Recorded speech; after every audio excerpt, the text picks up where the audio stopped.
This is a fun panel for me because normally we're just worried about the publishing and the books that we're putting out and the comics that you guys are reading on a weekly and monthly basis. But for this panel, we're talking about something different. We're talking about how our characters get adapted into other formats. We see the movies, we see the television shows, but now we're going to be talking something a little differently. We're going to be talking about DC Universe, Superheroes Go DVD. We just in the back, we're saying this is a trilogy panel. It's actually Superheroes Go DVD, followed by Superheroes Go BVD, and then Superheroes Go Wild. It's going to be a lot of fun. And I'm going to have some people in to help me with this.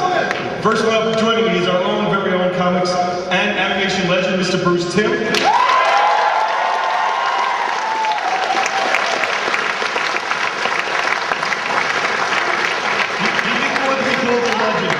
You know what? He didn't want to be called a legend, but just by your response, I think that's the right way to call it. Bruce, always a pleasure. And joining Bruce is DC Comics' very own Senior Vice President of Creative Affairs, Gregory Novak.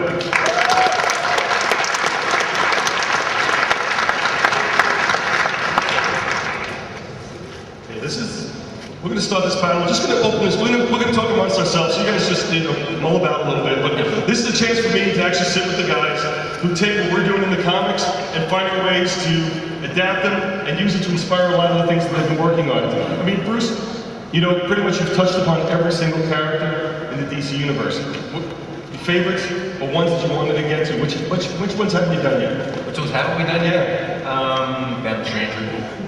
Characters like that, but there's a ton.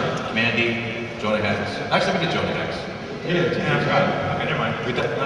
We're done. That's it. Nothing left. That's it. Now we're just going to talk. That's right.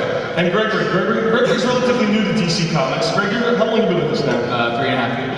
3.5 years? Which in DC parlance is very, very new. Yeah, and I mean, for us, really, what are you looking for when you're looking at our characters? Which characters do you say need to be adapted or you want to see more done with in regards to media? All of them. Okay. Pretty big thing. I mean,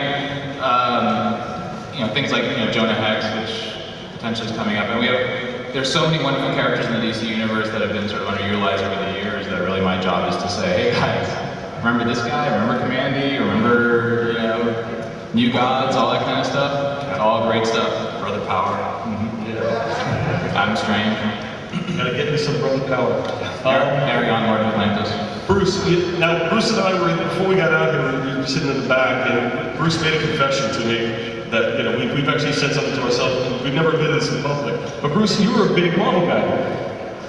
Yes, when I was a kid, I was much more of a Marvel fan than a DC guy. And so were you, Dan. Yes, I was. But I've made that in public before. Oh, okay. You have. I mean, so when you come in and you start looking at the DC characters, how did you approach it differently, or what did you look for when you started working on it?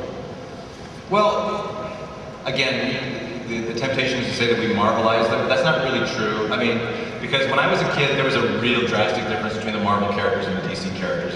I think it took a while for the DC characters to kind of step up to the place where the Marvel characters were, like in the 60s and the 70s. But now there's kind of an even playing field.